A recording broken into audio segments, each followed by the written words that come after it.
إن الحمد لله نحمده ونستعينه ونستغفره ونعوذ بالله من شرور أنفسنا ومن سيئات أعمالنا من يهده الله فلا مضل له ومن يضلل فلا هادي له وأشهد أن لا إله إلا الله وحده لا شريك له وأشهد أن محمدا عبده ورسوله أما بعد يا أيها الذين آمنوا اتقوا الله حق تقاته ولا تموتن إلا وأنتم مسلمون يا أيها الناس اتقوا ربكم الذي خلقكم من نفس واحدة وخلق منها زوجها وبث منهما رجالا كثيرا ونساء واتقوا الله الذي تساءلون به والأرحام إن الله كان عليكم رقيبا يا أيها الذين آمنوا اتقوا الله وقولوا قولا سديدا يصلح لكم أعمالكم ويغفر لكم ذنوبكم ومن يطع الله ورسوله فقد فاز فوزا عظيما فإن أصدق الحديث كتاب الله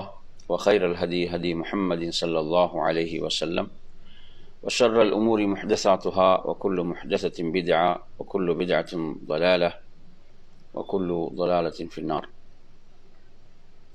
அன்பிற்குரிய நறுமை சகோதரர்களே, அஸ்ஸலாமு அலைக்கும் வரஹ்மத்துல்லாஹி வபரகாத்துஹு. இன்றைய நமது மார்க்க வகுப்பில் இமாமை பின்பற்றக்கூடிய மஅமூம் கவனிக்க வேண்டிய சில விடயங்களை நாம் அறிந்து கொள்வோம்.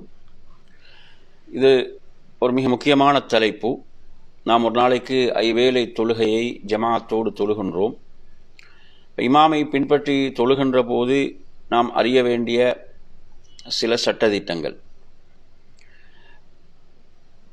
இதில் முதல் செய்தியாக நசாயில் இடம்பெறக்கூடிய 920வது எண்ணில் வரக்கூடிய செய்தி. இந்த செய்தி புகாரி முஸ்லிமிலும் வார்த்தை மாற்றங்களோடு இடம்பெற்ற ஒரு செய்திதான். அபூ ஹுரைரா ரலியல்லாஹு அறிவிக்கிறார்கள், அல்லாஹ்வின் தூதர் ஸல்லல்லாஹு அலைஹி வஸல்லம் அவர்கள் குறிப்பிடுகிறார்கள், இன்னமா ஜுஇலல் இமாமு லியுத்தம்ம பிஹி. இமாம் நியமிக்கப்படுவது பின்பற்றப்படுவதற்கு. என்ன செய்யணும்? மஅமூம்கள் இமாமை பின்பற்ற வேண்டும். இமாமை பின்பற்ற வேண்டும். அறிஞர்கள் சொல்லக்கூடிய ஒரு விடயம்தான், இமாமை பின்பற்றுவதில் 4 நிலைகள் மக்களிடம் காணப்படுகின்றன. அதில் ஒன்றை சொல்வார்கள் அல் முதாபா. அல் முதாபா என்று சொன்னால் பின்பற்றுதல். அந்த இமாமுடைய செயலை தொடர்ந்து என்ன செய்வது? மஅமூம்கள் அந்த செயலை செய்தல் என்பது. அடுத்தொன்று இருக்குது அல் முவாஃபகா. இஸ்லாம் அல் முவாஃபகா என்று சொன்னால் இமாமோடு சேர்ந்து செய்வது. இஸ்லாம் இமாமோடு சேர்ந்து செய்வது. புரியுதா சொல்றது? எனவே இதை பொறுத்தவரையில் இது கூடாது. வஹாதல் ஃபிஅல் லா யஜூஸ். இமாமை நாம் பின்பற்ற வேண்டுமே தவிர இமாமோடு நாம் என்ன செய்வதல்ல. இது கூடாது. மூன்றாவது ஒன்று இருக்கிறது அல் முகாலஃபா. இமாமுக்கு இமாமை விட்டு ஒருவர் என்ன செய்வது? தாமதமாகிறது. உதாரணமாக இவர் என்ன செய்வார்? இவர் சூரத்துல் ஃபாத்தியாவை முழுமையாக ஓதி முடிக்கும் வரை இமாம் ருக்குவுக்கு சென்றாலும் ருக்குவிலிருந்து எழுந்தாலும் அவர் நிலையில் இருப்பார். இது கூடாது. அப்போ இது இமாமை பின்பற்றுவதாக ஆகாது. இமாமை பின்பற்றுவதாக ஆகாது. புரியுதா சொல்றது? இப்போ உதாரணமாக இப்போ நாம் தாமதமாக சேர்கிறோம், தொழுகைக்கு தாமதமாக சேர்கிறோம். இப்போ நாம் சூரத்துல் ஃபாத்திஹாவை என்ன செய்கிறோம்? முழுமையாக ஐயாக்க நஅபுது வ ஐயாக்க நஸ்தஈன் என்று ஓதும் போதே இமாம் என்ன செஞ்சிட்டார்? ருக்குவுக்கு போயிட்டார். இமாம் ருக்குவுக்கு போயிட்டார். அப்போ இவர் இந்த சந்தர்ப்பத்தில் சூரத்துல் ஃபாத்திஹாவை முழுமையாக ஓதி முடிப்பதல்ல நபி வழி. இந்த இடத்துல இவர் என்ன செய்யணும்? சூரத்துல் ஃபாத்திஹா தொழுகையில் ஒரு முக்கியமான ஒன்றாக இருந்தாலும் இமாமை என்ன செய்யணும்? அவர் பின்பற்ற வேண்டும். எனவே அவர் அந்த அந்த இடத்துல நிறுத்தி என்ன செஞ்சிடுவார்? இமாமோட ருக்குவுக்கு போயிடுவார். இல்லையா? இமாமை பின்பற்றி அவர் ருக்குவுக்கு சென்று விடுவார். எனவே நாம் இதை என்ன செய்யணும்? இந்த விளக்கங்கள் நாம் மிக முக்கியமாக அறிய வேண்டிய விடயங்கள். அதே போன்றுதான் இதில் 4வது ஒன்று இருக்கிறது அல் முசாபகான். முசாபகான் சொன்னால் இமாமை முந்தி செல்லுதல். இமாமை என்ன செய்வது? இமாமை முந்தி செல்லுதல். இந்த செயலை பொறுத்தவரையில் ஒருவர் இதனுடைய சட்டத்தை அறிந்து வேண்டும் என்று செய்தால் தொழுகை முறிந்துவிடும். பத்தல ஸலாத்துஹு. ஒருத்தர் என்ன செய்கிறாரு? அவருக்கு தெரியும், சட்டமும் தெரியும், வேண்டுமென்று என்ன செய்கிறாரு? இமாமை முந்தி செல்கிறார் என்றால் அவர் மறதியாக, அறியாமல், தவறுதலாக அல்ல, வேண்டுமென்று செய்கின்ற போது அது என்ன செய்துவிடும் என்று சொன்னால் பத்தல ஸலாத்துஹு, தொழுகையை அது முறித்துவிடும். இப்போ மறதியாக தவறுதலாக செய்தால் உடனே அவருக்கு நினைவு வந்து என்ன செய்யணும்? அவர் திரும்பி அந்த இடத்துக்கு வந்துவிட வேண்டும். அப்படி வரவில்லை என்றாலும் தொழுகை என்ன செய்துவிடும்? முறிந்துவிடும் என்ற அளவுக்கு உள்ள ஒரு விடயம். எனவே இதில் நாம் இந்த 4 நிலைகளை பார்க்கிறோம். இப்போ இதில் சரியான முறை எது? அதில் 4 வார்த்தைகள் ஒன்று வந்து அல் முதாபா, அல் முவாஃபகா, அல் முகாலஃபா, அல் முசாபகா. அப்போ இதில் வந்து முதாபா என்பது என்ன? பின்தொடர்தல், அந்த இமாமை பின்தொடர்தல் என்பது அதுதான் சரியானது என்பதை நாம் புரிந்து கொள்ள வேண்டும். அல் முவாஃபகான்றது இமாமோடு செய்வதும் கூடாது, அதே போன்று இமாமை விட தாமதமாகவும் கூடாது, இமாமை முந்தி செல்லவும் கூடாது என்பதை நாம் இங்கே புரிந்து கொள்ள வேண்டும். இப்போ நான் சொன்ன ஹதீஸுக்கு வருவோம். அப்போ இந்த ஹதீஸில் வந்து அல்லாஹ்வின் தூதர் ஸல்லல்லாஹு அலைஹி வஸல்லம் சொல்கிறார்கள், இமாம் தொழுகை நடத்தக்கூடிய இமாம் நியமிக்கப்படுவது அவரை பின்பற்றுவதற்காக, அவரை வந்து மாமூம்கள் பின்பற்ற வேண்டும். ஃபைதா கப்பர ஃபகப்பிரு, அதில் வருது ஹதீஸில், இமாம் தக்பீர் சொன்னால் நீங்கள் தக்பீர் சொல்லுங்கள். இமாம் தக்பீர் சொன்னால் நீங்கள் தக்பீர் சொல்லுங்கள். இப்போ ஆரம்ப தக்பீர் எடுங்களே, ஆரம்ப தக்பீரை பொறுத்தவரையில் ஒருத்தர் வந்து என்ன, இமாம் தக்பீர் சொல்ல முந்தி தக்பீர் சொல்லக்கூடாது. சில பார்த்தீங்கன்னா இமாம் தக்பீர் சொல்ல முந்தி அவர் தக்பீர் சொல்கிறார். இமாம் அல்லாஹ் அக்பர் என்று சொல்றதுக்கு முன்னால் அவர் என்ன செஞ்சிடறாரு? அல்லாஹ் அக்பர் சொல்லிடுறார். அப்போ இது வந்து கூடாது. அதே போன்று சிலர் பார்த்தீங்கன்னா இப்போ இமாம் வந்து ருக்கூக்கு செல்ல போகின்றார் என்பதை அறிந்தவுடன் இமாம் அல்லாஹ் அக்பர் சொல்றதுக்கு முந்தி பின்னால் அல்லாஹ் அக்பர் சொல்றார். பின்னால் என்ன செய்யறாரு? அல்லாஹ் அக்பர் சொல்றாரு. அது அடுத்தவங்களும் கேட்கிற அளவுக்கு இருக்கு சில நேரங்களில். இமாம் தக்பீர் சொல்ல முந்தி அவர் தக்பீரை சொல்றார். இது கூடாது. இப்போ இந்த ஹதீஸ் என்ன சொல்லுது? இமாம் தக்பீர் சொன்னால், இமாம் அல்லாஹ் அக்பர் என்று சொன்னால் நீங்க என்ன செய்யுங்க? அல்லாஹ் அக்பர் என்று சொல்லுங்கள். புரியுதா சொல்றது? எனவே வஇதா கரஅ ஃபஅன்சிது, இமாம் ஓத ஆரம்பித்தால், அதாவது சப்தமாக ஓதக்கூடிய ரக்காத்துகள் தொழுகை இருக்குதா இல்லையா? மக்ரிபுடைய முதல் 2 ரக்காத்துகள், இஷாவுடைய முதல் 2 ரக்காத்துகள், ஃபஜ்ருடைய 2 ரக்காத்துகள், ஜும்மாவுடைய தொழுகை, பெருநாளுடைய தொழுகை, இப்படி சப்தமாக ஓதக்கூடிய தொழுகைகள்ல இமாம் சப்தமாக ஓத ஆரம்பித்தால் நீங்க என்ன செய்யுங்க? நீங்கள் ஃபஅன்சிது, வாயை நீங்க மூடணும், அமைதியாகிவிட வேண்டும். இதுல இன்னொரு முக்கியமான சட்டம் இருக்கு. என்னன்னு கேட்டீங்கன்னா, இப்ப சூரத்துல் ஃபாத்திஹாவை வந்து ஓதுற விஷயத்துல ஒரு கருத்து வேறுபாடு இருக்குது. புரியுதா சொல்றது? நான் அதுக்கு போகல. நான் எதை உங்களுக்கு சொல்ல வரேன்டா, இப்ப சில நேரங்களில் நாங்கள் தொழுகைக்கு தாமதமாக வருவோம், லேட்டா வந்து சேருவோம். புரியுதா? இப்ப தாமதமாக வரும்போது இமாம் என்ன செய்வாரு? இமாம் ஓதி கொண்டு இருப்பார், சத்தமா ஓதுவார். அப்ப நாம் வந்து தக்பீர் கட்டி நாம் என்ன தக்பீர் கட்டி ஆரம்பமாக ஓதக்கூடிய துவா அந்த இடத்துல ஓதக்கூடாது. புரியுதா? இப்ப நாம் தொழுகைக்கு வந்து நுழையிறோம், அல்லாஹ் அக்பர்னு தக்பீர் கட்டி நாங்கள் தொழுகைக்கு நுழையிறோம், கொஞ்சம் தாமதமாக தான் வாரோம். இப்ப இமாம் என்ன செய்யறாரு? சப்தமாக ஓதி கொண்டிருக்கிறார். தொழுகையில மாமூம்கள் கேட்கக்கூடிய அந்த சப்தமாக ஓதக்கூடிய ரக்காத்துகள் இமாம் ஓதி கொண்டிருக்கின்ற போது நாம் தக்பீர் கட்டி நுழைந்து விடுகிறோம் என்று சொன்னால் நாம் என்ன செய்யக்கூடாது? அந்த இடத்துல அல்லாஹும்ம பாயித் பைன் என்ற துஆவோ அல்லது வஜ்ஜஹது வஜ்ஹி அல்லது சுப்ஹானக்கல்லாஹும்ம பிஹம்திக வ தபாரக இஸ்முக, எதை நாம் இந்த இடத்துல என்ன செய்ய முடியாது? ஓத முடியாது. நீங்க இந்த ஹதீஸ் என்ன சொல்லுது? இமாம் ஓத ஆரம்பித்தால் நீங்க என்ன செய்யணும்? நீங்க மௌனமா அதற்கு செவி தாழ்த்துவதுதான், அதற்கு நீங்கள் செவி தாழ்த்துவதுதான் என்பது, வாய் மூடி செவி தாழ்த்துவது என்பதுதான். எனவே இந்த இடத்துல நன்றாக, இது ஒரு விஷயம். அடுத்து இன்னொரு விஷயம் இருக்குது. என்ன? இப்போ சில நேரம் பார்த்தீங்கன்னா, பெரும்பாலும் சவுதியில் நீங்கள் எடுத்து பார்த்தீங்கன்னா, சவுதியில் தொழுகை நடத்தக்கூடிய இமாம்கள் தக்பீர் கட்டியவுடன் எந்த துவாவை பெரும்பாலும் ஓதுவாங்கன்னா, சுப்ஹானக்கல்லாஹும்ம பிஹம்திக வ தபாரக இஸ்முக வ தஆலா ஜத்துக வ லா இலாஹ கைருக்கன்றதான் ஓதுவான். இப்போ இதை வந்து ஓதுறதுக்கு ஒரு குறுகிய டைம் தான் தேவைப்படும். இப்போ நாங்கள் வந்து தக்பீர் கட்டி அல்லாஹும்ம பாயித் பைன் என்று ஓத ஆரம்பிச்சோன்னு வைங்களே, அலைஹிஸ்ஸலாம், அல்லாஹும்ம பாயித் பைன் நாங்கள் ஓத ஆரம்பிச்சா நாங்கள் அதை ஓதி முடிகிறதுக்குள்ள இமாம் என்ன செஞ்சிருவாரு? சூரத்துல் ஃபாத்திஹாவை ஆரம்பிச்சிடுவார்.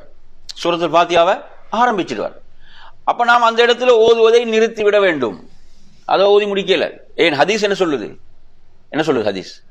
இமாம் ஓத ஆரம்பித்தால் நீங்க மௌனமாகி விடுங்கள். புரியுதா சொல்றது? அப்ப எனவே அப்ப இந்த சட்டம் ஒரு முக்கியமான சட்டம். நாம் நாம் விளங்கிக் கொள்ள வேண்டிய, அப்ப நாம் என்ன செய்யணும், சிறந்தது என்ன, இமாம் ஓதக்கூடிய அதே துவாவை நாங்கள் ஓதுறதான். சுப்ஹானக்கல்லாஹும்ம வ பிஹம்திக வ தபாரக ஸ்முக வ தஆலா ஜத்துக வ லா இலாஹ கைரு. அறிஞர்களுக்கு மத்தியில் ஒரு கருத்து வேறுபாடு இருக்குது. என்னன்னா, அதாவது தொழுகையில எதை ஓதுவது சிறந்தது என்றதுல இமாம் அஹ்மத் இப்னு ஹம்பல் ரஹிமஹுல்லாஹ் போன்ற அறிஞர்கள் அல்லாஹ்வை போற்றி துதிக்கக்கூடிய வார்த்தைகளை ஓதுவதுதான் சிறந்தது. அல்லாஹும்ம பாயித் பைனி என்ற வார்த்தை எடுத்தீங்கன்னா நாங்கள் அல்லாஹ்விடத்துல மன்னிப்பு கேட்கக்கூடிய வார்த்தைகள் எமது பாவங்களுக்காக. ஆனா சுப்ஹானக்கல்லாஹும்ம வ பிஹம்திக வ தபாரக ஸ்முக என்பதன் என்ன, அல்லாஹ்வை போற்றி துதிக்கக்கூடிய வார்த்தைகள். எனவே அந்த வார்த்தைகள் தான் சிறந்தவைகள் அதை முற்படுத்துவாங்க. அதனாலதான் அதை என்ன செய்யறாங்க, ஓதுவாங்க. புரியுது அவங்க சொல்றது. எனவே அந்த அடிப்படையில அதாவது இந்த ஒரு சட்டத்தையும் இந்த இடத்தில் புரிந்து கொள்ள வேண்டும். அதே போன்றுதான் அதாவது வைதா கால சமி அல்லாஹு லிமன் ஹமிதா, வைதா கால சமி அல்லாஹு லிமன் ஹமிதா, இமாம் சமி அல்லாஹு லிமன் ஹமிதா என்று சொன்னால் ஃபகூலு நீங்கள் சொல்லுங்கள் அல்லாஹும்ம ரப்பனா லக்கல் ஹம்த். அதுல பல ரிவாயத்துக்கள் அந்த துஆவுடைய அமைப்பில் வருது. வேறு சில ரிவாயத்துக்கள்ல பாத்தீங்கன்னா அதாவது இமாம் இதா ரக்அ ஃபர்கஉ, இமாம் ருக்கு செய்தால் நீங்கள் என்ன செய்ய, ருக்கு செய்யுங்கள் என்று ஹதீஸ்ல வருது. அந்த வாசகம் வருது, முஸ்லிமுடைய ரிவாயத்திலாம் வரக்கூடிய வாசகம். எனவே அதில் நாம் என்ன புரிந்துக்கணும், இப்ப சிலரை பார்க்கிறோம், சிலவங்க இமாம் ருக்குவுக்கு போனாலும் ருக்குவுக்கு போறாங்கல்ல. இமாம் ருக்குவுக்கு போயிட்டார், என்ன செய்யறது இல்ல, இஸ்லாம் பின்னால் உள்ளவங்க ருக்குவுக்கு போறது இல்லை. எதை எதிர்பார்த்து கொண்டிருக்கிறாங்க, இமாம் அல்லாஹு அக்பர் என்று சொல்றதை எதிர்பார்த்து கொண்டிருக்கிறான். இமாம் அல்லாஹு அக்பர் என்று சொல்வதை எதிர்பார்த்து கொண்டிருக்கிறான். இமாம் ருக்குவுக்கு போயிட்டார். ஹதீஸ் என்ன சொல்லுது, இமாம் ருக்கு செய்தால் ருக்கு செய்யுங்க, இமாம் ருக்கு செய்தால் ருக்கு செய்யுங்கள். ருக்குவுக்கு இமாம் போயினாலும் சிலவங்க ருக்குவுக்கு போறாங்க. என்ன காரணம், இன்னும் அல்லாஹ் அக்பர் இமாம் சொல்லலன்னு நினைக்கிறாங்க. இல்ல பின்னாடி நான் சொல்ல இமாம பார்க்கக்கூடியவங்களுக்கு, இமாம் என்ன செய்யக்கூடியவங்க, இமாமை பார்க்கக்கூடியவங்க நான் சொல்றது, புரியுதா சொல்றது. பின்னால் உள்ளவங்க அடுத்தடுத்த சஃப்ல உள்ளவங்க தான் என்ன செய்வாங்க, ஃபாலோ பண்ணுவாங்க.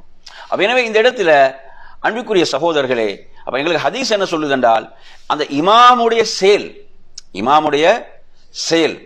உதாரணமா இப்ப நாங்க நினைக்கிறோம், இப்ப தொழுகையில எங்களோட பார்வையை நாங்க தாழ்த்தியே இருக்க வேண்டும், அதுதான் உள்ளச்சம் அப்படின்னு சொல்லி சொன்னா அது உள்ளச்சம் தான். ஆனா சஹாபாக்கள் என்ன செய்வாங்க, ரசூலுல்லாஹ்வை பார்ப்பாங்க, தொழுகையில என்ன செய்வாங்க, அல்லாஹ்வுடைய தூதரை பார்ப்பார்கள். எந்த அளவுக்கு சொல்றாங்க, அதாவது லுஹர் அசர் போன்ற தொழுகைகள்ல நபி அவர்கள் ஓதுவதை அவங்களோட தாடியுடைய அசைவை வைத்து தான் நாங்க கண்டுகொள்வோம் என்றதெல்லாம் அவங்க தொழுகையில இருக்கும் போது பார்க்கக்கூடியவைகள். புரியுதா சொல்றது. எனவே இமாம பார்க்கிறது என்பது தொழுகையுடைய உள்ளச்சத்துக்கு என்னது, ஒரு எதிரான ஒரு விஷயம் அல்ல. புரியுதா சொல்றது. எனவே அந்த அடிப்படையில நாம் என்ன புரிந்து கொள்ள வேண்டும் என்று சொன்னால், அப்ப இமாம் அந்த இமாமுடைய செயல், அந்த இமாமுடைய செயலை தொடர்ந்து நாம் செயலை செய்ய வேண்டுமே தவிர இமாம் தக்பீர் சொல்லும் வரைக்கும் எதிர்பார்த்து இருக்க வேண்டும் என்பது அல்ல.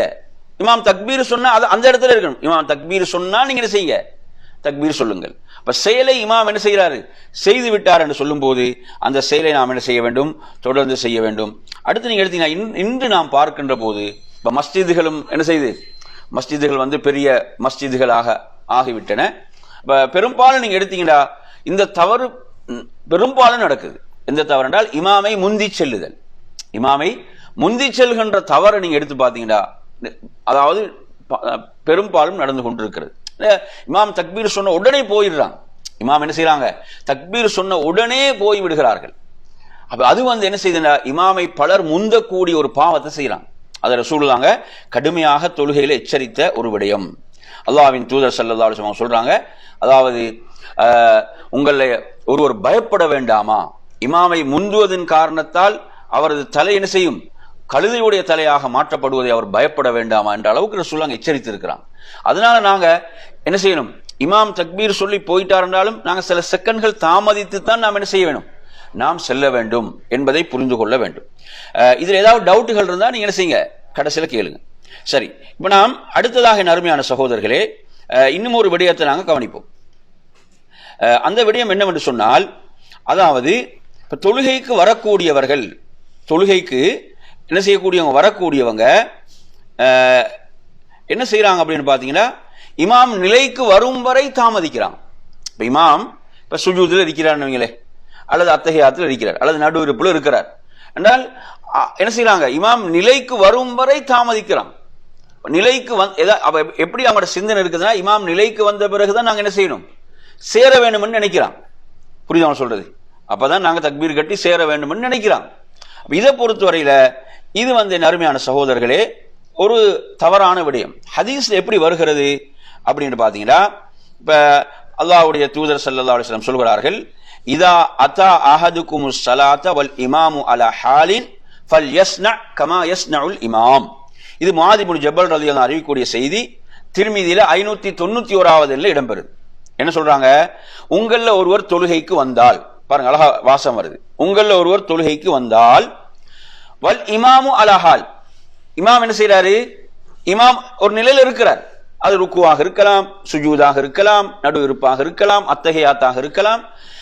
அப்ப ஃபல் யஸ்ன கமா யஸ்னஉல் இமாம், இமாம் செய்வது போன்று நீங்கள் செய்யுங்கள். அப்ப என்ன அர்த்தம்? அது என்ன சொல்லுது? சொல்லுங்க. அந்த இமாமுடைய செயலுக்கு நாம் போய்விட வேண்டும், இமாமுடைய செயலுக்கு நாம் சென்று விட வேண்டும். இமாம் நிலைக்கு வரும் வரை என்ன செய்யக்கூடாது? நாம் தாமதிக்க கூடாது.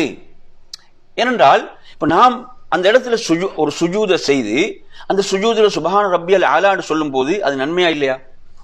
சொல்லுங்க. அது ஒரு நன்மை, ஒரு நன்மையான விஷயம், எவ்வளவு ஒரு பாக்கியம். அப்ப அதை ஏன் நாங்க அந்த நன்மை இழக்க வேண்டும்? அடுத்த ஹதீஸ்கள் அதுதானே சொல்லுது. ஹதீஸ் என்ன சொல்லுது? அதாவது இமாம் எந்த நிலையில் இருக்கிற அதுல நீங்க போய் என்ன செய்யுங்க, சேர்ந்து விடுங்கள். புரியுது அவன் சொல்றது? அடுத்து இன்னொன்று செய்யறாங்க. என்னடா, இப்ப சிலவங்க இப்ப தக்பீரை கட்டுறாங்க, தக்பீர் என்ன செய்யறாங்க? கேட்டாங்க. இமாம் சுஜூதுல இருக்கிறார், இமாம் எங்க இருக்கிறாரு? சுஜூதுல இருக்கிறார். ஒருத்தர் தக்பீரை கட்டி என்ன செய்யறாரு? ருக்குவோ செய்யறாரு, ருக்குல எழுகிறாரு, அதுக்கு பிறகு என்ன செய்யறாரு? சுஜூதுக்கு போறார். இப்படி செய்ய வேண்டிய அவசியம் கிடையாது. இந்த இடத்துல நாங்க என்ன செய்யறோம்?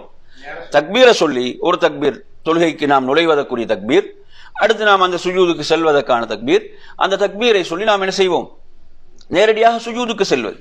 அதை நாங்கள் தொடர்ச்சியாக அப்படி அந்த இடத்துல செய்ய வேண்டிய எங்களுக்கு அந்த ரக்காத் கிடைக்க போறதும் இல்லை. புரியுது சொல்றது? அந்த ரக்காத்தை நாங்கள் திரும்பி என்ன செய்யணும்?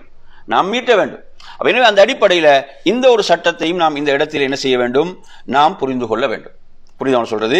இந்த ஒரு சட்டத்தையும் நாம் இந்த இடத்துல, அதே மாதிரி இன்னொரு சட்டம் நாங்கள் தெரிந்து கொள்ள என்னென்றால், இப்ப உதாரணமாக இப்ப நாம் இமாம் சுஜூதில் இருக்கும் போது நாம் நேரடியாக சுஜூதில் சேர்றோம்.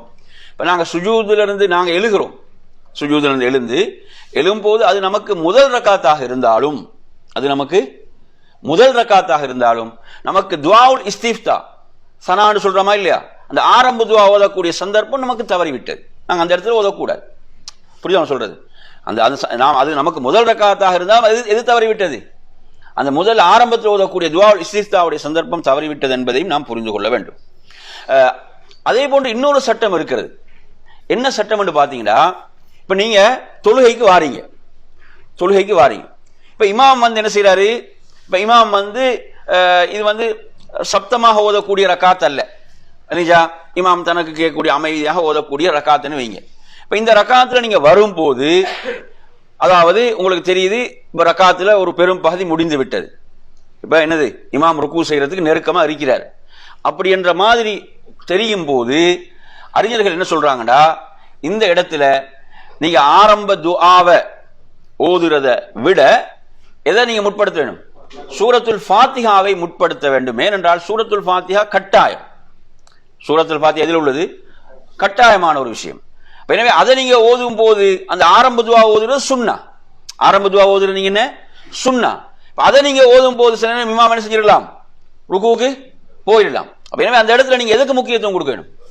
அப்ப எது அத அர்கானுக்கு நீங்க முக்கியத்துவம் கொடுத்து நீங்க சூரத்துல் ஃபாத்திஹா ஓதுவதுதான் என்னது சிறந்தது என்ற ஒரு சட்டத்தையும் சொல்வார்கள். புரியுதா சொல்றது? அப்ப இதையும் நாம் இந்த இடத்தில் விளங்கிக் கொள்ள வேண்டும். இதுல இன்னொரு சட்டம் இருக்கிறது. அந்த சட்டம் என்ன அப்படின்னு பாத்தீங்கன்னா, இப்ப சிலரை பார்க்கலாம் நீங்க, அதாவது இமாம் இப்ப கடைசி ரக்காத்தில் இருக்கிறாரோ, அத்தஹியாத்தில் உட்கார்ந்து இருக்கிறாங்களே, இப்ப இது இறுதி அத்தஹியாத், இறுதி அத்தஹியாத்தாக இருக்குமோ என்றதுக்காக சிலர் என்ன செய்யறாங்கன்னா, அது அந்த ஜமாத்துல சேர்றாங்கல்ல, அந்த ஜமாத்துல என்ன செய்யறாங்கல்ல, சேர்றாங்கல்ல. என்ன காரணம் அப்படின்னு பாத்தீங்கன்னா, அதாவது எங்களுக்கு அந்த இமாம் சலாம் கொடுத்த இன்னொரு ஜமாத் என்ன செய்யலாம், ஆரம்பிக்கலாம். இன்னொரு ஜமாத்துல சேர்ந்து நாங்க அந்த ஜமாத்துடைய நன்மையை நாம் என்ன செய்யலாம், அடைந்து கொள்ளலாம் என்ற ஒரு அமைப்புல என்ன செய்யறாங்க, இப்படியாக சிலர் தாமதிக்கிறாங்க. இந்த செயல் சரியா, இந்த செயல் சரியான்றதை பார்க்கும்போது, அதாவது மார்க்க அறிஞர்கள் சொல்றாங்க, அதாவது இந்த செயல் ஒரு சரியான செயல் அல்ல. இந்த செயல் என்னல்ல, ஒரு சரியான ஒரு செயல் அல்ல. பல அடிப்படைகளை சொல்றாங்க, பல அடிப்படைகளை சொல்றாங்க. அதாவது ரசூலுல்லாஹ் என்ன சொல்றாங்க, அதாவது தொழுகைக்காக இகாம சொல்லப்பட்டு விட்டா நீங்க பள்ளிக்கு மஸ்ஜிதுக்கு என்ன செய்யுங்க, வர வேண்டும். எப்படி வர வேண்டும், அமைதியாக வர வேண்டும். என்ன சொல்ற, ஓடியெல்லாம் வாரதல்ல, அமைதியாக நீங்க என்ன செய்யணும், அமைதியாக தொழுகையில இமாமோடு எது உங்களுக்கு கிடைக்கிறதோ அதை நீங்க என்ன செய்யணும், நீங்க தொழுது கொள்ளுங்கள். எது தவறிவிட்டதோ அதை பிறகு பூர்த்தி செய்யுங்கள். அப்ப எனவே இந்த இடத்துல இப்ப ரசூலுல்லாஹ்வுடைய கட்டளை என்ன, இமாம் எந்த நிலையில் இருக்கிற அந்த நிலையில் நீங்க என்ன செய்ய, சேர்ந்து கொள்ளுங்கள். இதுக்கு இப்ப வேற எந்த ஹதீஸ் ஆதாரம், அந்த ஹதீஸ் ஆதாரம் சொல்லுங்க. இதுக்கு முந்தி சொன்ன ஹதீஸ் ஆதாரம் தானே, கொஞ்சம் முன்னாடி தான் ஒரு ஹதீஸ் பார்த்தோம். அப்ப எனவே அந்த ஹதீஸும் இமாமுடைய செயலை செய்கின்ற ஹதீஸும் என்ன இதுக்கு ஆதாரமாக இருக்குதா இல்லையா? அப்ப எனவே அந்த அடிப்படையில அப்ப எனவே ஒருவர் இமாம் சலாம் கொடுக்கிறாரா இல்லையா என்று தாமதிப்பது என்பது என்னது, அது சுன்னாவுக்கு மாற்றமான ஒரு செயல் தான். சிலவங்க என்ன பார்க்கிறாங்கன்னா, ஒரு ஹதீஸ் இருக்கிறது, எப்படி இருக்கிறது என்றால் ரசூலுல்லாஹ் சொல்றாங்க, மன் அத்ரக ரக்அத்தன் ஃபகத் அத்ரக ஸலா, யார் ஜமாஅத்தில் ஒரு ரக்காத்தை அடைந்து கொண்டாரோ அவர் ஜமாத்தை அடைந்து கொண்டவர் வர அந்த ஹதீஸை வச்சு இப்படி செயல்பட்டாலும் எதை முற்படுத்துறாங்கன்னா, அதாவது இமாமோடு நீங்கள் சேருவதுதான் எது சிறந்தது. பாருங்க இன்னொரு ஹதீஸை பாருங்க, இந்த செய்தி அபூதாவுதுல வருது. அல்லாஹ்வுடைய தூதர் சொல்றாங்க, வ இன்ன ஸலாத்தர் ரஜுலி மஅர் ரஜுலி அஸ்கா மின் ஸலாத்திஹி வஹ்தஹு. எப்படி சொல்றாங்க, ஒருவர் தனித்து தொழுவதை விட, ஹதீஸை பாருங்க, ஒருவர் தனித்து தொழுவதை விட இன்னொருவரோடு சேர்ந்து ஜமாத்தாக தொழுவது என்ன சிறந்தது. வஸலாத்துஹு மஅர் ரஜுலி அஸ்கா மின் ஸலாத்திஹி மஅர் ரஜுல். நீங்க இரண்டு பேரோடு ஜமாத்தாக தொழுவது, இரண்டு பேரை சேர்த்துக்கொண்டு நீங்க ஜமாத்தாக தொழுவது ஒருவரோடு ஜமாத்தாக தொழுவதை விட சிறந்தது. அடுத்த ஹதீஸ்ல என்ன வருதுன்னு பாருங்க, வமா கசுர வஹுவ அஹப்பு இலல்லாஹி தஆலா. எண்ணிக்கை அதிகரிக்க அதிகரிக்க அதுதான் அல்லாஹ்வுக்கு மிக விருப்பமானது. எண்ணிக்கை எந்த அளவு கூடுதோ அந்த அளவுக்கு என்ன, அது அல்லாஹ்வுக்கு மிக விருப்பமானது. இப்ப நீங்க இமாம் சலாம் கொடுக்கும் வரைக்கும் வெயிட் பண்ணி நீ தொழ போறீங்கன்னு வைங்களே, எத்தனை பேர் வருவாங்க, எத்தனை பேர் வர போறாங்க? ஆனா நீங்க இப்ப நேரடியாக அந்த ஜமாத்துல சேர்ந்தீங்கன்னா நிறைய மக்களோட, அப்ப அதுதான் அல்லாஹ் விரும்புவது. அல்லாஹ் எதை விரும்புறான், அதைத்தான் அல்லாஹ் விரும்ப. அடுத்து என்ன, அந்த ஜமாத் சிறப்புல கூடியது, அதாவது மஸ்ஜிதில் நடக்கக்கூடிய முதல் ஜமாத்து தான் சிறப்புல எது மிக உயர்வானது. அதுக்கு பிறகு நடக்கக்கூடிய ஜமாத்தை பொறுத்தவரையில அதுக்குரிய சிறப்பு அதுக்கு பிறகுதான். முதல் ஜமாத் அவ்வளவு என்னது சிறப்பானது. எனவே நாம் அந்த சிறப்பெல்லாம் என்ன செய்யக்கூடாது, இழந்து விடக்கூடாது. இமாம் சலாம் கொடுக்கிறாரா இல்லையாண்டு வெயிட் பண்ணி அதுக்கு பிறகு நாங்க என்ன செய்யறது, அதுல சேராம இப்படி சொல்வதை விட எது சிறந்தது, அந்த ஜமாத்துல நாம் சேருவது. இப்படி பல அடிப்படைகள்ல அது சிறப்புக்குரியதாக இருக்கிறது என்பதையும் நாம் இந்த இடத்துல என்ன செய்ய வேண்டும், புரிந்து கொள்ள வேண்டும். சரி, எனவே நறுமையான சகோதரர்களே, இப்படியாக நாம் இதில் ஒவ்வொரு சட்டமாக ஒரு இமாமை பின்தொடர்ந்து தொழக்கூடிய ஒரு மாமும் கவனிக்க வேண்டிய விடயங்களாக இந்த விடயங்கள் இருக்கின்றன. அடுத்ததாக இன்னும் ஒரு செய்தியை நாம் பார்க்க வேண்டும். அந்த செய்தி என்னவென்று சொன்னால், அதாவது அல் இன்சிராஃப். இன்சிராஃப் என்றா தொழுகையில சலாம் கொடுப்பது. தொழுகையில சலாம் கொடுப்பதிலும் என்ன செய்யக்கூடாது, இமாமை முந்தக்கூடாது. அதுவும் ஹதீஸ்ல வரக்கூடிய வாசகம், ஹதீஸ்ல வரக்கூடிய வாசகம். இன்சிராஃப் என்பதும் என்ன செய்யக்கூடாது, இமாமை விட முந்தக்கூடாது. இன்சிராஃப்ல முந்துதல் எங்க தெரியுமா நடக்கும், பெரும்பாலும் எங்க நடக்குதுன்னு பாத்தீங்கன்னா, இப்ப லேட்டா வருவார் தான் தொழுறதுக்கு ஒருத்தர். இந்த லேட்டா தொலைவாரவர் என்ன செய்வாருண்டா, இமாம் ஒரு சலாம் கொடுத்து அடுத்த சலாம் கொடுக்கிறதுக்கு முன்னாடி என்ன செய்யறாரு, எழுந்துடுறார். புரியுது அவன் சொல்றது, அடுத்த சலாம் கொடுப்பதற்கு முன்னால அவர் தவறிய ரக்காத்தை தொழுவதற்கு எழுகின்றார். பெரும்பாலும் நாம ஊர்கள் இதை பார்க்கிறோம், இங்கேயும் பார்க்கிறோம். புரியுது அவன் சொல்றது. எனவே இங்க அந்த இன்சிராஃப் என்பது எப்படி நடக்குது என்றால், இமாமை விட ஒரு சில அவரு முந்தக்கூடிய ஒரு நிலை அங்கே ஏற்படுது. புரியுதா? எனவே இரண்டு சலாமும் கொடுத்த பிறகுதான் என்ன செய்ய வேண்டும், எழ வேண்டும். 2 சலாமையும் இமாம் கொடுத்த பிறகுதான் என்ன செய்ய வேண்டும்? நாம் தவறியதை தொழுவதற்காக நாம் எழ வேண்டும் என்பதையும் இந்த இடத்தில் நாம் புரிந்து கொள்ள வேண்டும். இதுவும் ஒரு முக்கியமான ஒரு சட்டமாக இருக்கின்றது.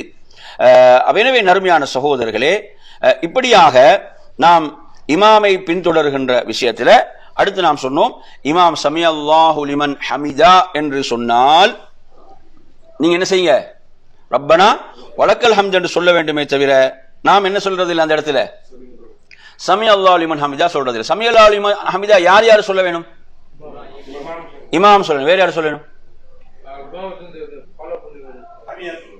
தனித்து தொழுபவர்கள் சொல்ல வேண்டும். தனித்து தொழுபவர்கள் சொல்ல வேண்டும். இமாம் சொல்ல வேண்டும், தனித்து தொழுபவர்கள் சொல்ல வேண்டும். யார் சொல்லக்கூடாது? மாமூம்கள். இமாமை பின்பற்றி தொழுபவர்கள் அல்லாஹ்வுடைய தூதர் சொல்றாங்க, அவர்கள் ரப்பனா லக்கல் ஹம்தோ ரப்பனா வலக்கல் ஹம்த் என்பதையோ அவர்கள் சொல்லட்டும் என்ற விஷயத்தை சொல்றாங்க.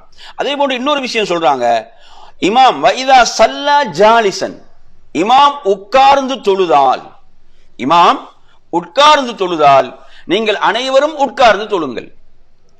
ஃபஸல்லு ஜுலூசன் அஜ்மஊன் என்று ரசூலுல்லாஹ் சொல்றாங்க. இப்ப நாங்க ஹதீஸ்ல நாங்க எப்படி படிக்கிறோம் என்றால், ஃபர்லான தொழுகையை பொறுத்தவரையில ஃபர்லான தொழுகையில நிற்பது என்பது கட்டாயம், நின்று தொழுவது என்பது என்ன கட்டாயமான ஒரு விஷயம். முடியாதவர்கள் தான் என்ன செய்யலாம்? உட்காரலாம். ஆனா உபரியான தொழுகையை பொறுத்தவரையில சக்தி உள்ளவர்கள் என்ன செய்யலாம்? உட்காரம் தொழுவதற்கான அனுமதி இருக்கிறது உபரியான தொழுகைகள். ரசூலுல்லாஹ் அப்படி தொழுது இருக்கலாம் இரவு தொழுகை எல்லாம். ஆனா கடமையான தொழுகை இருக்குதே, ஃபர்லான தொழுகையை பொறுத்தவரையில அதில் என்ன செய்யக்கூடாது? சக்தி உள்ளவர்கள் உட்கார்ந்து தொழையல. புரியுதா சொல்றது? ஆனா இந்த இடத்துல ரசூலுல்லாஹ் என்ன சொல்றாங்க? இமாம் உட்கார்ந்து தொழுதால், இமாம் என்ன செய்யறாரு? இமாம் முடியாத காரணத்தால் உட்கார்ந்து தொழுதால் அனைவரும் என்ன செய்யுங்க? உட்கார்ந்து தொழுங்கள்.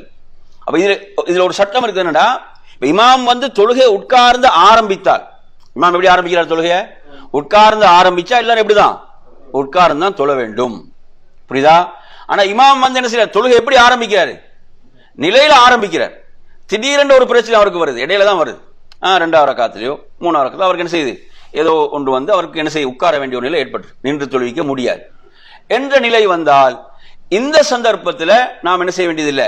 உட்கார வேண்டியது இல்லை, நாம் நின்று தொழலாம் என்ற சட்டத்தை சொல்றேன். நீங்க ஹதீஸ் இமாம் தொழுகை எப்படி ஆரம்பிக்கிறது? உட்கார்ந்த நிலையில் ஆரம்பித்தால் எல்லோரும் உட்கார்ந்து தொழுவது. இமாம் திடீரென்று ஏதோ அவருக்கு இமாமுக்கு ஒரு என்ன செய்து ஒரு ஏதோ வழி ஏற்பட்டு அவர் உட்காருகிறார் என்று சொன்னால், அந்த சந்தர்ப்பத்தில் நாம் இமாமுகள் நின்று தொழுவாங்க என்ற சட்டத்தையும் அறிஞர்கள் இதிலே குறிப்பிடுவார்கள் என்பதை நாம் இங்கே புரிந்து கொள்ள வேண்டும். அதே போன்ற அருமையான சகோதரர்களே, அதாவது சஃப்புடைய விஷயத்தில், நாங்க தொழுகையில் அணிவகுத்து நிற்கக்கூடிய விஷயத்திலும் நாம் ஒரு கூடுதலான கவனம் எடுக்க வேண்டும். அல்லாஹ்வுடைய தூதர் சொல்றாங்க, ஃபஇன்ன இகாமத ஸஃப் மின் ஹுஸ்னி ஸலான்றாங்க. அதாவது தொழுகை சஃப்புகளை நாங்கள் முறையாக அணிவகுத்து நிற்பல் என்பது தொழுகையில என்னது ஒரு அழகான ஒன்றாக இருந்து கொண்டிருக்கிறது. தொழுகையினுடைய பரிபூர்ணத்துவத்திற்கு உரிய ஒரு விடயமாக இருந்து கொண்டிருக்கிறது என்பதை. அதே போன்று ரசூலுல்லாஹி ஸல்லல்லாஹு அலைஹி வஸல்லம் அல்லாஹு தஆலா கொடுத்த ஒரு அற்புதமாக இதை நீங்க பார்க்கலாம். இந்த ஹதீஸ் முஸ்லிம்ல 420வது எண்ணில் வரக்கூடிய செய்தி. அல்லாஹ்வின் தூதர் ஸல்லல்லாஹு அலைஹி வஸல்லம் அவர்கள் ஒரு முறை எமக்கு தொழுகை நடத்தினார்கள். தொழுகை நடத்திவிட்டு தொழுகை முடித்த பிறகு எம்மை முன்னோக்கினார்கள். முன்னோக்கி சொன்னார்கள், ஐயுஹன் நாஸ், மக்களே, இன்னி இமாமுக்கும், நான் உங்களுடைய இமாம்.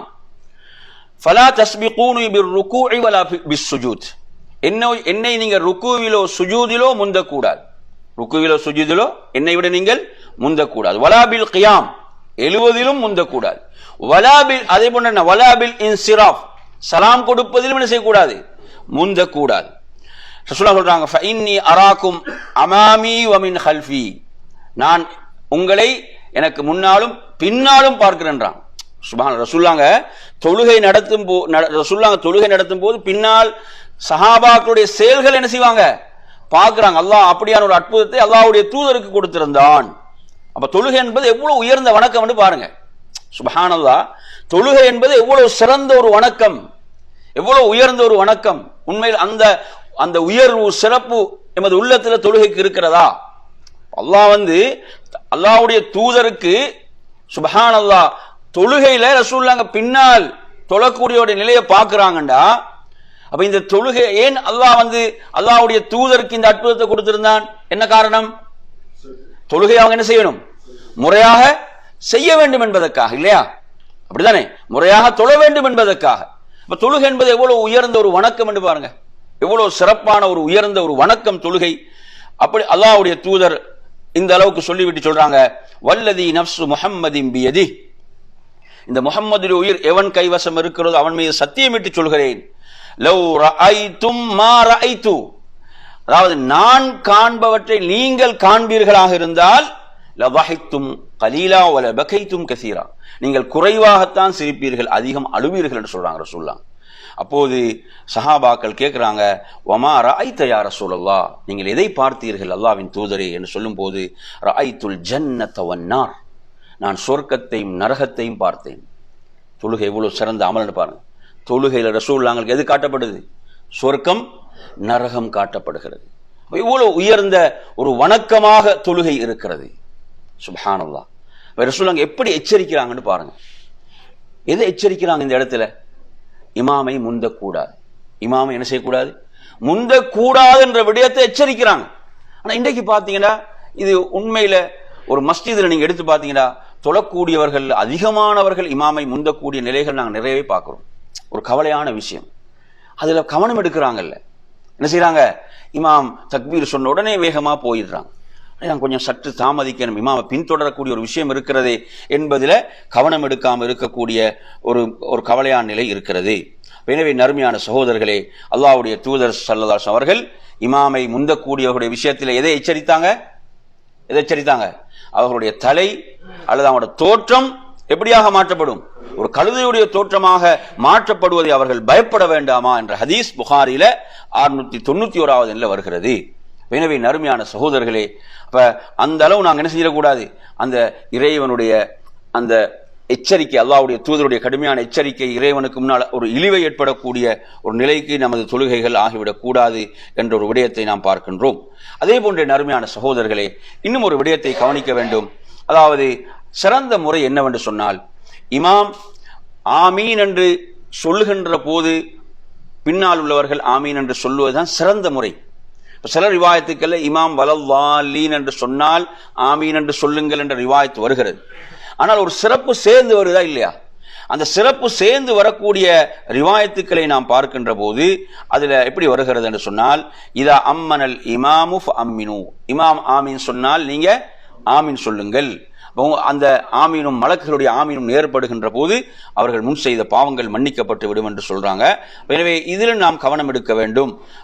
எனவே நறுமையான இமாம்கள் சில நேரங்களில் இமாம் ஆமீன் சொல்லலைன்னா நாம் ஆமீன் சொல்லணும், நாம் அந்த சுன்னாவை என்ன செய்யணும்? நாம் உயிர்ப்பிக்க வேண்டும் என்ற சிலர் அப்படியும் நடந்து கொள்கிறார்கள். அடுத்து பாருங்க, முக்கியமான ஒரு செய்தி. பரா இப்னு ஆசிப் ரலியல்லாஹு அன்ஹு சொல்றாங்க, தொழுகையுடைய செய்திகளை எப்படியெல்லாம் சஹாபாக்கள் அறிவிக்கிறாங்கன்னு பாருங்க. இந்த செய்தி முஸ்லிம்ல வருகிறது, புகாரிலும் வருகிறது. புகாரில் 690வது எண்ணில் வருகிறது. சொல்றாங்க, அதாவது நபி ஸல்லல்லாஹு அலைஹி வஸல்லம் அவர்கள் இதா கால சமி அல்லாஹு லிமன் ஹமிதா, அல்லாஹ்வுடைய தூதர் சமி அல்லாஹு லிமன் ஹமிதா என்று சொல்லி அவங்க எழுவாங்க. எழுந்த பிறகு, அதாவது நாம் யாரும் சுஜூதுக்காக நமது முதுகை வளைக்க மாட்டோம், நம்ம சுஜூதுக்காக நமது முதுகை நாம் வளைக்க மாட்டோம். எதுவரை என்றால், நபி அவர்கள் தனது தலை சுஜூதில் வைக்கும் வரை, ரசூலுல்லாஹ் சுஜூதுல தனது நெற்றியை வைக்கும் வரை நாம் என்ன செய்ய மாட்டோம்? நாம் நமது முதுகை வளைக்க மாட்டோம்.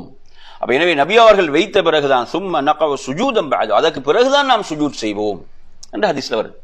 பாத்தீங்களா? இது நபி தோழர்கள் அல்லாஹ்வுடைய தூதருடைய அந்த தொழுகை நமக்கு சொல்லித் தரக்கூடிய ஒரு ஹதீஸ். எனவே இங்கு நமக்கு என்ன சொல்லித் தரப்படுதுடா? இமாம் சுஜூத். அப்ப இந்த இடத்துல இமாம பார்ப்பாங்களா இல்லையா? இமாம பார்ப்பாங்களா இல்லையா? பார்க்கக்கூடிய செயல் அங்க இருக்கிறது. எனவே இந்த இடத்துல அல்லாஹ்வுடைய தூதருடைய அந்த சுன்னாவை, நபி அவங்களோட தொழுகை முறை எப்படி தொழுதாங்கன்றதுதான் நமக்கு இந்த இடத்துல முக்கியம். சில பாத்தீங்கன்னா தொழுகை கண்ணை மூடினார்னா மறு திறக்கிற எப்பதான் சலாம் கொடுத்தவர், அப்படி இல்லை. சரிஞ்சா? சிலவங்க அது ஒரு உள்ளட்சம், அப்படி இல்லை. கண்களை மூடிக்கொண்டெல்லாம் அப்படி இந்த ஹதீஸ் எங்களுக்கு சொல்லி தருது. எதை சொல்றாங்க? பார்க்கிறாங்க சஹாபாக்கள் அல்லாஹ்வுடைய தூதருடைய செயலை, தொழுகை என்ன செய்யறாங்க? பார்க்கிறாங்க. எனவே கண்களை மூடிக்கொண்டு தொழுகிறதா உள்ளட்சம் அப்படியெல்லாம் கிடையாது. அதெல்லாம் ஹதீஸ் இந்த சுன்னாவுக்கு மாற்றமான விஷயம், சுன்னாவுக்கு மாற்றமான விஷயம் என்பதை நாம் புரிந்து கொள்ள வேண்டும். எனவே நறுமையான சகோதரர்களே, இந்த இடத்துல நாம் நன்றாக நமக்கு தெரியுது, அப்ப இமாம் சுஜூதுக்கு அவங்க தலையை வைத்த பிறகுதான் நாம் என்ன செய்யணும், சுஜூதுக்காக நாம் குனிந்து செல்ல வேண்டும் என்ற இந்த முறையை இதிலே நாம் இந்த ஹதீஸிலே பார்க்கின்றோம். அதே போன்ற நறுமையான சகோதரர்களே, அல்லாஹ்வுடைய தூதர் ஸல்லல்லாஹு அலைஹி வஸல்லம் அவர்கள் சஃபுடைய விஷயத்துல ஒரு செய்தியை சொல்றாங்க பாருங்க. அதாவது வலா ததரு ஃபுருஜாத்தில் லிஷைத்தான், சொல்றாங்க ஷைத்தான்களுக்கு நீங்க இடைவெளிகளை விடாதீர்கள், இடைவெளிகளை விடாதீங்கன்னு சொல்றாங்க. இப்ப நிறைய இமாம்கள் அதை சொல்றாங்க, நிறைய இமாம்கள் தொழுகை ஆரம்பிக்கிறதுக்கு முன்னால சொல்றாங்க அதை. ஆனா எத்தனை பேர் அதை செயல்படுத்துறோம், பின்னால் உள்ளவர்கள் எத்தனை பேர் அதை செயல்படுத்துறாங்க? அப்ப ஷைத்தானுக்கு இடைவெளி விடாதீர்கள். அங்க வந்து பூர்றது யாருதான்? ஷைத்தான் தான். அங்க நீங்க இடைவெளி விட்டீங்கன்னா வந்து பூர்றது யாரு? ஷைத்தான். வலா ததரு ஃபுருஜாத்தில் லிஷைத்தான் என்று இந்த ஹதீஸ் தெளிவாக சொல்கிறது. அடுத்து என்ன அல்லாஹ்வுடைய சொல்றாங்க, ஒரு துஆவை கேட்கிறாங்க. அல்லாஹ்வுடைய தூதர் ஒரு துஆ கேட்கிறாங்க பாருங்க. வமன் வஸல ஸஃபன் வஸலஹுல்லாஹ், யார் சஃபில் சேர்ந்து இருக்கிறாரோ அல்லாஹ் அவரை சேர்த்துக் கொள்வானாக. யாருடைய துஆ? யாருடைய? அல்லாஹ்வுடைய தூதருடைய துஆ. சுப்ஹானல்லாஹ். யார் சஃபில் சேர்ந்து இருக்கிறாரோ அல்லாஹ் அவரை என்ன செய்யட்டும், அல்லாஹ் அவரை சேர்த்துக் கொள்வானாக. எவ்வளவு பெரிய சிறப்பு, எவ்வளவு பெரிய உயர்வு. எனவே நாம் ஒருத்தருக்கு ஒருத்தர் இந்த ஹதீஸை விளங்கிறோம்டா தூரமாக மாட்டோம். வாங்க கிட்ட வாங்க, காலை நெருக்குங்க. இன்றைக்குள்ள பிரச்சனை என்ன, நிறைய பேர் இந்த ஹதீஸ் என்னது தெரியாது. என்ன செய்யுது, அதாவது சேர்றதுக்கு ஷைத்தான் விட்றான். இல்லை, பிரச்சனை யார்கிட்ட பிரச்சனைங்க? ஷைத்தான் தான். அங்க பிரச்சனை யாரு? அங்க காலம் சேர்றதுக்கு விட மாட்டேங்கிறான் ஷைத்தான். தோளும் சேர்றதுக்கு ஷைத்தான் விட மாட்டேங்கிறான். ஷைத்தான்ட வேலை அது. நல்லா புரியுது. வந்து இந்த வேலை ஷைத்தானுடைய வேலை. இதான் இங்க உள்ள ஆகப்பெரிய பிரச்சனை இது. இந்த இடத்துல இந்த ஹதீஸ்ல வார துஆ எவ்வளவு சிறந்த ஒரு துஆன்னு பாருங்க. நாம் வந்து நாங்க அந்த ஹதீஸை படிச்சோம்டா, இந்த ஹதீஸ்களை சமுதாயத்தில் நாங்க நிறைய கொண்டு போய் சேர்த்தோம்டா, மக்கள் என்ன செய்வாங்க, சஃபுடைய விஷயத்துல கவனம் எடுப்பாங்க. சஃபுடைய விஷயத்துல என்ன செய்வாங்க, நாங்க அதிகம் கவனம் எடுக்க வேண்டிய ஒரு முக்கியமான விஷயம் இது. சாதாரண விஷயம் அல்ல, சாதாரண ஒரு விஷயம் அல்ல. நபித்தோழர்கள் அழுது இருக்கிறாங்க. ரசூலுல்லாஹ்வுடைய காலத்துக்கு பின்னால பாத்தீங்கன்னா நபித்தோழர்கள் கண்ணீர் வடித்து இருக்கிறார்கள். எதற்காக? சஃபுகளை சரியா நிக்கிறாங்களே என்றதை நினைச்சு, சஃபுகள்ல இந்த சஃபுகள் அணியில சரியாக நிற்கிறாங்கள் இல்லை என்பதை நினைத்து கண்ணீர் வடித்து இருக்கிறாங்க. ஏன்னா அவங்க சஹாபாக்கள் அதனுடைய அந்த ஆபத்தை உணர்ந்தார்கள். அது அவ்வளவு ஆபத்தான ஒரு விஷயம் என்பதை உணர்ந்தார்கள். ஏன்னா ரசூலுல்லாஹ் என்ன சொல்றாங்கடா, அதாவது நீங்க சஃபுகள்ல வந்து பிளவு ஏற்படுவது என்பது உங்களோட உள்ளங்களுக்கு மத்தியில தான் பிளவு ஏற்படும்ன்றாங்க. ஹதீஸ் எப்படி வருதுன்னா, யாரு? அல்லாஹ்வுடைய தூதர் வஹீயின் மூலம் சொல்லக்கூடிய செய்தி. உங்களுடைய உள்ளங்களுக்கு மத்தியில் என்ன பிளவு வருவதற்கு இது காரணமாக இருக்கும்ன்றாங்க. அப்படி சாதாரண ஒரு விஷயம் பாருங்க, இவ்வளவு ஒரு முக்கியமான விஷயம் என்று. அப்ப எனவே அல்லாஹ்வுடைய தூதர் அவர்களுக்காக துஆ செய்கிறார்கள். நாங்க என்ன செய்யணும், நம்ம ஹதீஸை படித்தவங்களா கால்களை சேர்த்து வைங்க, தோளோட தோல் நில்லுங்க. அல்லாஹ்வுடைய தூதருடைய துஆ இருக்கிறது, சாதாரண துஆ இல்ல. அல்லாஹ் அவர்களை சேர்த்து கொள்வானாக என்றால் அதை விட என்ன சிறப்பு?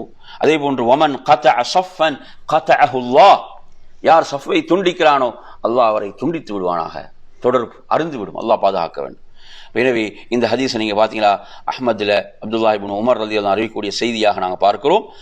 அப்ப எனவே அந்த அடிப்படையில் சஃபுகளை நாம் எந்த அளவு நெருக்கமாக இருக்கிறோமோ அந்த அளவு அதில் பல நன்மைகள் இருக்கின்றன. பல நன்மைகள். என்ன நன்மைகள்? ஷைத்தான் வந்து என்ன செய்ய மாட்டான், பலவிதமான எண்ணங்களை ஏற்படுத்துவது அவனுக்கு அது தடையாக இருக்கும். அவங்க சேர்ந்து இருக்கிறது. அதே போன்று உள்ளங்களுக்கு மத்தியில் என்ன செய்யும், அது ஒற்றுமை ஏற்படுத்தும். இன்னைக்கு நீங்க பாருங்க, அதாவது ஏனைய சமுதாயங்களை நீங்க எடுத்து பார்த்தீங்கன்னா, அதாவது உயர்வு தாழ்வு பிறப்பின் அடிப்படையில் உயர்வு தாழ்வு கற்பிக்கிறார்கள். பார்க்கிறோமா இல்லையா? உயர்வு தாழ்வு கற்பிக்கிறார்கள். நான் உயர்ந்த ஜாதி, அவன் தாழ்ந்த ஜாதி. என்ன செய்கிறார்கள்? அவர்கள் ஒட்டிக்கொள்கிறார்கள். ஆனா இங்க ஒரு நாளைக்கு ஐவேளை என்ன சொல்றது மார்க்கம், நீங்கள் சேர்ந்து தொழுங்கள். எந்த அளவுக்கு இது நமக்கு மத்தியில ஒரு சகோதரத்துவ பிணைப்பை ஏற்படுத்தி இருக்கிறது என்றால், நமக்கு பக்கத்தில் இருக்கிற யாருன்னு நமக்கு தெரியாது. லோஹர்ல எனக்கு பக்கத்தில் யார் தொழுது, அசர்ல யார் தொழுது தெரியுமா, நமக்கு தெரியாது. அந்த அளவுக்கு ஒரு பிணைப்பை இது உருவாக்கி இருக்கிறதா இல்லையா உள்ளங்களுக்கு மத்தியில? எப்படியான ஒரு பயிற்சியை இஸ்லாம் கொடுத்து இருக்கிறது என்பதை நாம் பார்க்க வேண்டும். அப்ப இந்த சஃபுடைய விஷயத்துல நாம் கவனம் எடுக்க வேண்டிய முக்கியமான ஒரு செய்தி. அடுத்து ரசூலுல்லாஹ் ஒரு செய்தி சொல்றாங்க, அல்லாஹு தஆலா எனது சமுதாயத்தை 3 விடயங்களை கொண்டு சிறப்பாக்கி இருக்கிறான். நாம் 3 விடயங்களை கொண்டு சிறப்பாக்கப்பட்டிருக்கோம் நாங்கள் சொல்லலாம். அதுல ஒரு விஷயம் சொல்றாங்க, ஜுஇலத் சுஃபூஃபுனா கசுஃபூஃபில் மலாயிகான்றாங்க. ஜுஇலத் சுஃபூஃபுனா கசுஃபூஃபில் மலாயிகா அப்படின்னு அர்த்தம். அதாவது மலக்குகளுடைய சஃப்புகளை போன்று எமது சஃப்புகள் ஆக்கப்பட்டுள்ளன.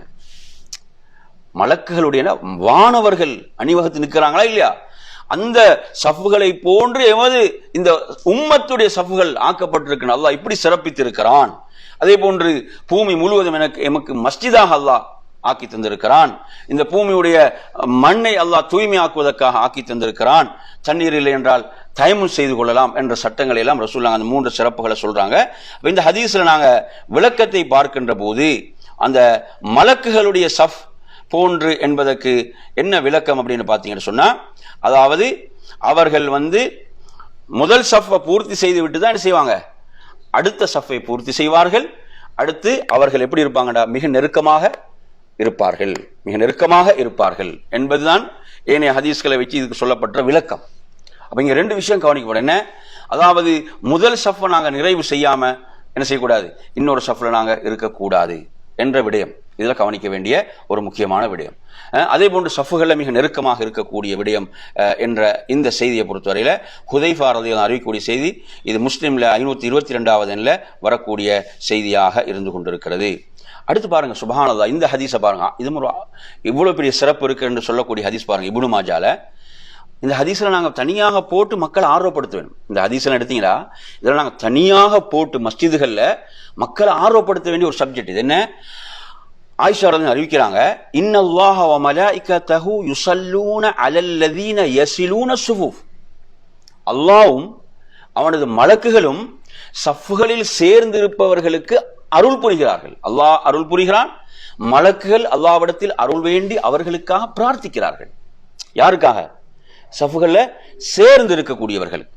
அடுத்த ஹதீஸ் இன்னொரு விஷயம் பாருங்க, வமன் சத்த ஃபுர்ஜதன், யார் சஃப்புல உள்ள ஒரு இடைவெளியை நிரப்புவாரோ ரஃபஅஹு அல்லாஹு பிஹா தரஜா, அல்லாஹ் அவரது அந்த ஒரு அந்தஸ்தை நாளை மறுமையில் உயர்த்துகிறான். இவ்வளவு பெரிய சிறப்பு. இந்த ஹதீஸ்கள் தனியாக போடப்பட்டு மஸ்ஜிதுகள் என்ன செய்யணும், மக்களை நாங்கள் இந்த விஷயத்துல ஆர்வப்படுத்த வேணும். இவ்வளவு ஹதீஸ்கள் இது சம்பந்தம் இன்னும் நிறைய ஹதீஸ் இருக்கிறது. அந்த ஹதீஸ்கள் நாங்கள் தனியாக தொகுத்து என்ன செய்யணும், மக்களுக்கு கொண்டு போய் சேர்க்க வேணும்.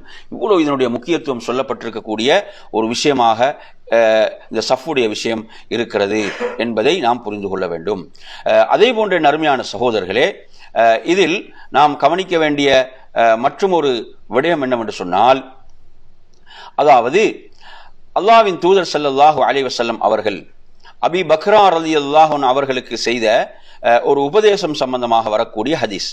இந்த ஹதீஸை நாம் புரிந்து கொள்ள வேண்டிய ஒரு முக்கியமான சட்டம் அந்த ஹதீஸ்ல நமக்கு இருக்கிறது. அந்த ஹதீஸ்ல நமக்கு ஒரு சட்டம் இருக்கிறது.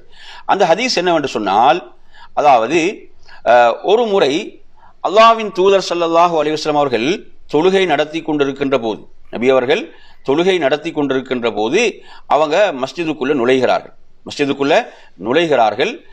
மஸ்ஜிதுக்குள் நுழைந்து என்ன செய்யறாங்கன்னு பார்த்தீங்கன்னு சொன்னா, அதாவது ரக்காத்தை அடைந்து கொள்ள வேண்டும் என்பதற்காக அவர்கள் அந்த சஃப்புக்கு வருவதற்கு முன்னால் ருக்கு செய்கிறார்கள். சஃப்புக்கு வருவதற்கு முன்னால் என்ன செஞ்சாங்க, ருக்கு செய்து விடுகிறார்கள். எனவே இது அல்லாஹ்வின் தூதர் ஸல்லல்லாஹு அலைஹி வஸல்லம் அவர்கள் இதை அறிந்தவுடன் பிறகு அவங்களுக்கு சொல்றாங்க, அல்லாஹ் உங்களது ஆர்வத்தை அதிகப்படுத்துவானாக, உங்களது ஆர்வத்தை அல்லாஹ் அதிகப்படுத்துவானாக. ஆனா இதற்கு பிறகு நீங்க எப்படி செய்யாதீங்கன்றான், இதற்கு பிறகு நீங்கள் இவ்வாறு செய்யக்கூடாது என்ற ஹதீஸை நீங்க புகாரில பார்க்கலாம். எனவே நறுமையான சகோதரர்களே, இந்த ஹதீஸை பொறுத்தவரையில நமக்கு சொல்லக்கூடிய முக்கியமான இந்த ஹதீஸ்ல இருந்து தான் என்ன சட்டம் எடுக்கப்படும் என்றால், ருக்கு என்பது ஒருவருக்கு ரக்காத்து கிடைக்கக்கூடிய இடம் என்ற சட்டத்தை இந்த ஹதீஸ் எடுப்பான். ஏன்னா ரசூலுல்லாஹ் அந்த நபித்தோழருக்கு என்ன சொல்லலண்டா, திரும்ப அந்த ரக்காத்தை தொழுங்கன்னு சொல்லல, திரும்ப நீங்க அந்த ரக்காத்தை தொழுங்கன்னு அவங்களுக்கு சொல்லல. எதை சொல்றாங்க, அதாவது நீங்க இந்த உங்களோட ஆர்வத்தை எல்லாம் அதிகப்படுத்துவாங்க. எது அவரோட ஆர்வமா இருந்துச்சு, ரக்காத்தை அடைந்து கொள்றது. அப்ப சஃப்புக்கு வாரத்துக்கு முன்னால் என்ன செய்யறாங்க, ருக்கு செய்கிறார்கள். எனவே அல்லாஹ்வுடைய தூதர் சொல்கிறார்கள், அதாவது நீங்க இதற்கு பிறகு இப்படி செய்யாதீங்க, சஃப்புக்கு வந்த பிறகுதான் நீங்க என்ன செய்யணும், ருக்குவை செய்ய வேண்டும் என்ற அந்த விடயத்தை அதன் மூலம் அறிஞர்கள் என்ன செய்வாங்க, விளக்குவார்கள் என்பதை நாம் புரிந்து கொள்ள வேண்டும். அப்ப இதுவும் நாங்க தெரிந்து கொள்ள வேண்டிய ஒரு முக்கியமான ஒரு விடயமாக இருந்து கொண்டிருக்கோம். சிலரை பார்த்தீங்கன்னா, அதாவது இமாம் ருக்குல இருக்கும் போது வருவாங்க, சப்தமாக அல்லாஹ் அக்பர்னு சொல்றது. எதற்காக? இமாம் எழுந்து விடக்கூடாதுன்றது. இப்படியெல்லாம் செய்ய வேண்டிய ஒரு அவசியம் என்பதில்லை. கிடைத்ததை தொழுவது, தவறியதை பிறகு என்ன செய்வது? பூர்த்தி செய்வது. அடுத்து நீங்க எடுத்தீங்கன்னா, அதாவது இமாமுடைய வலப்பக்கம் இருப்பது சம்பந்தமாக எடுத்து பார்த்தீங்கன்னா ஒரு ஹதீஸ் வருகிறது. இது அல்லாஹ்வுடைய தூதரோடு சம்பந்தப்பட்ட ஒரு விஷயம். இது முஸ்லிம்ல வருது. 709வது ஹதீஸாக பரா இப்னு ஆசிப் ரலியல்லாஹு அறிவிக்கிறாங்க, நாம் நபி அவர்களுக்கு பின்னால் தொழும் போது அவர்களது வலப்பக்கம் இருப்பதை விரும்புவோம் என்றான். அவங்களோட வலப்பக்கம் இருப்பதை நாம் விரும்புவோம். அஹ்பப்னா அன் நகூன அன் யமீனி என்று சொல்றாங்க.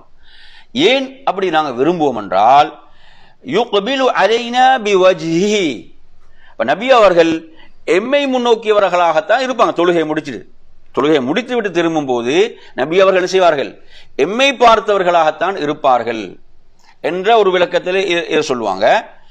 அதே போன்று மற்றும் ஒரு விளக்கம் இதில் என்ன சொல்லுவாங்கடா, அதாவது திரும்பும் போது நபி அவர்கள் திரும்பும் போது, அப்படி வலதால திரும்பும் போது யாரை முதல்ல பார்ப்பாங்க?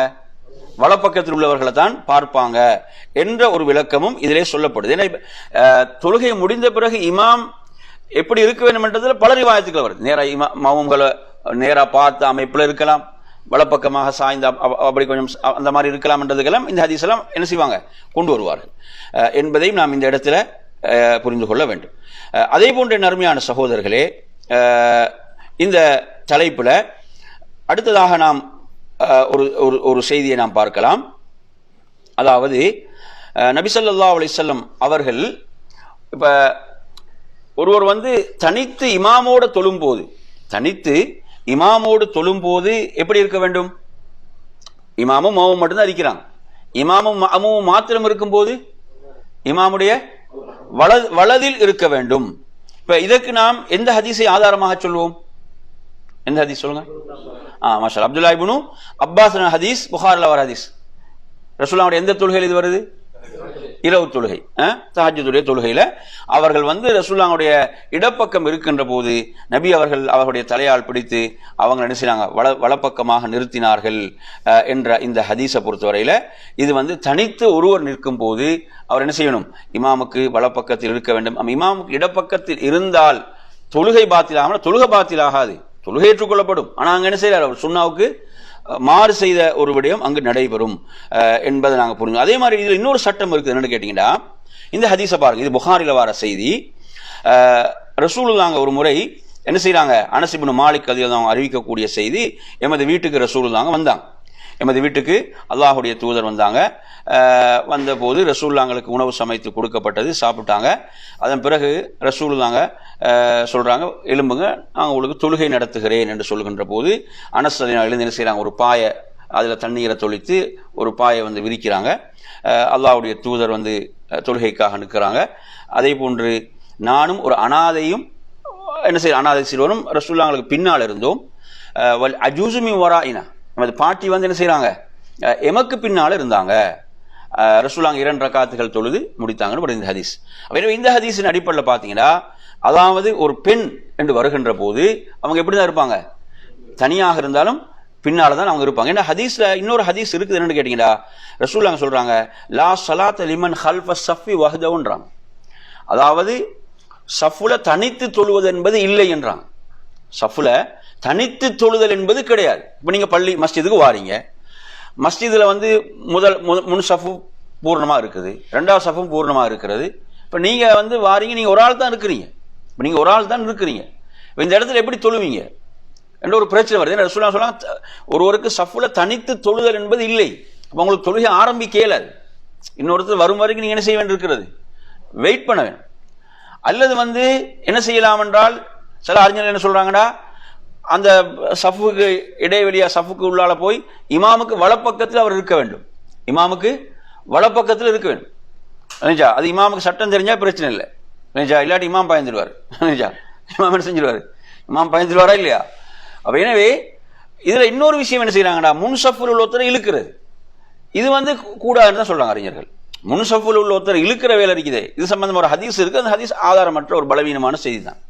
முன் சஃபுல் உள்ளவரை இழுக்கிறத பொறுத்தவரையில அவர் விரும்ப மாட்டார். அந்த சஃபுல இடைவெளி வரும்.